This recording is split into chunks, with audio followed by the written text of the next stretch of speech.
Assalamualaikum warahmatullahi wabarakatuh. Waalaikumsalam warahmatullahi wabarakatuh. Perkenalkan, saya Ayu Sofia Farida, mahasiswa keperawatan Poltekkes Surakarta. Di sini saya akan memberikan penyuluhan tentang pencegahan obesitas. Adapun nanti waktunya kurang lebih 35 menit. Apakah saudara-saudari sekalian bersedia? Bersedia, Mbak. Baik, bisa kita mulai ya. Ya. Nah, untuk yang pertama, apakah saudara sekalian tahu apa itu obesitas? Tahu saya obesitas itu kegemukan. Ya, betul sekali.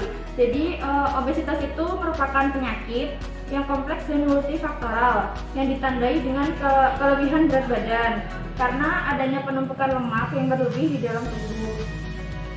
Obesitas itu disebabkan oleh tidak seimbangnya jumlah energi yang masuk dengan jumlah energi yang keluar, yaitu sehingga berat badan menjadi lebih berat dibandingkan berat badan yang ideal. Sebelumnya sudah pada tahu cara mengukur berat badan ideal? Belum. Nah, jadi untuk mengukur berat badan ideal kita menggunakan rumus IMT, di mana berat badan dikali tinggi badan kan dalam bentuk meter ya.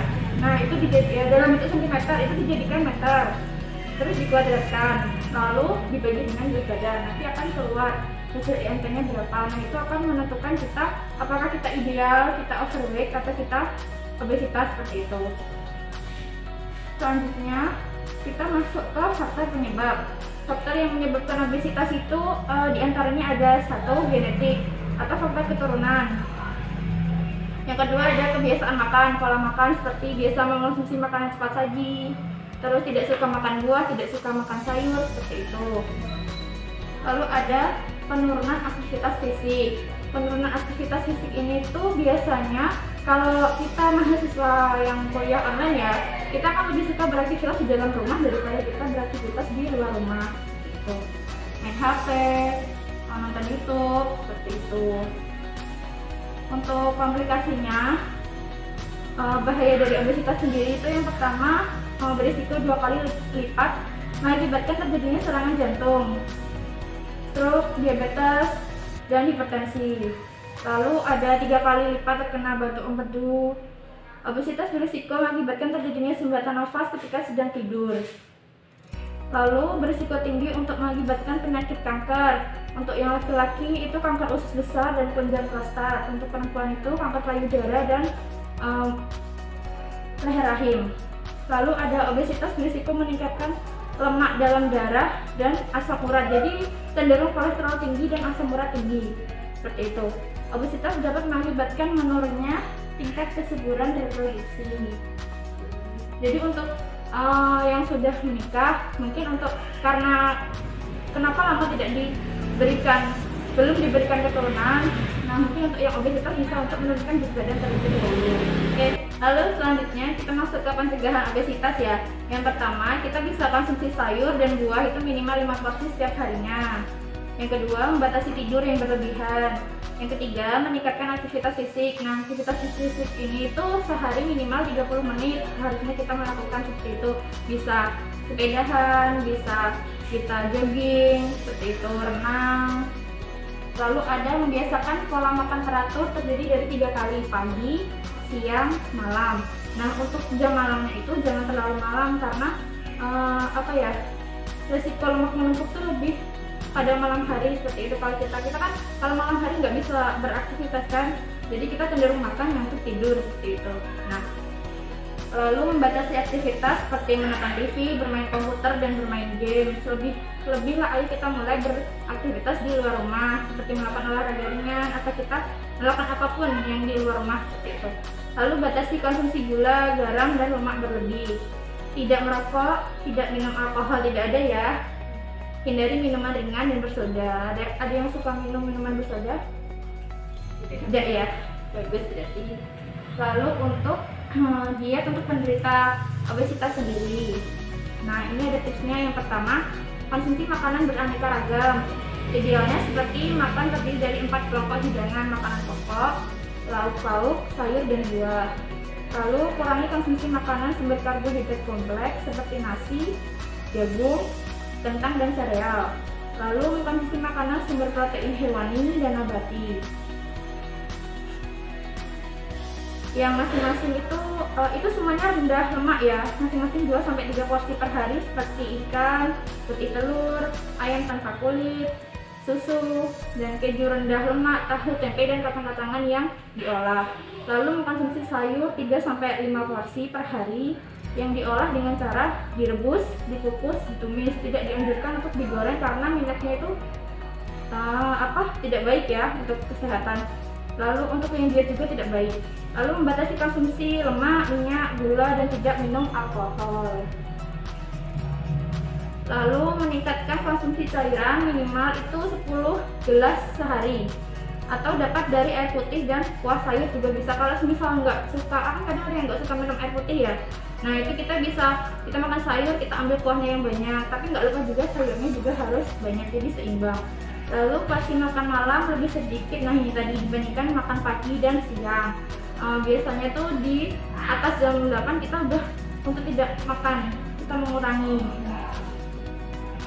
Lalu ada cara menurunkan berat badan. Ini sekedar tips saja ya. Yang pertama itu menurunkan berat badan yang baik adalah maksimal 2 kg per bulan atau 1,5 kg per minggu dengan mengurangi asupan energi 500 kalori per hari. Lalu meningkatkan aktivitas fisik dengan yang biasanya kita di kampus, kita nggak ada lift ya, kita udah bagus di kampus, kita menggunakan anak tangga naik turun seperti itu. Lalu tidak mengurangi jumlah konsumsi makanan sehari-hari secara drastis sehingga mengakibatkan pusing, lemas, keringat dingin atau gejala lainnya yang membahayakan kesehatan.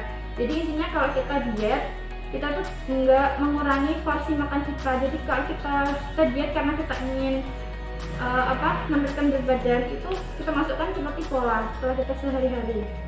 Jadi kita anggap itu kebiasaan baik, bukan karena tekanan, bukan karena paksaan, bukan karena kita harus kurus gitu. Terus tidak mengandalkan makanan formula saja untuk menurunkan berat badan. Lalu tidak menggunakan obat-obatan atau bahan penurun berat badan tanpa pengawasan tenaga kesehatan seperti itu. Nah, baik, untuk materi yang saya sampaikan sudah selesai. Apakah ada yang ditanyakan, saudara-saudara? Apakah sudah jelas?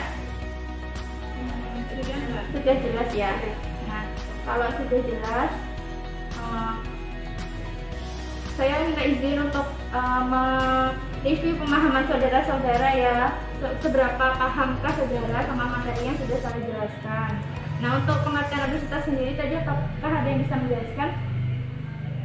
Saya bisa. Ya,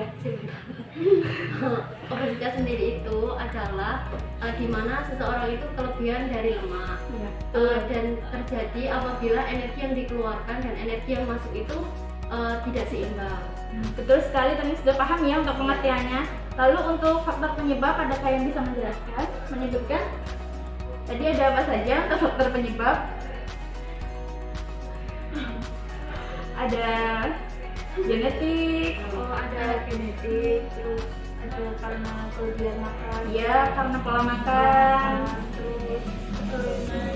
iya keturunan, masuk ke genetik ya. Lalu pola aktivitas ya, ya betul.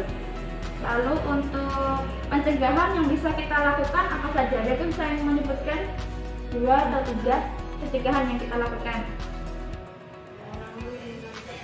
Ya, mengurangi minuman yang beralkohol, meningkatkan aktivitas,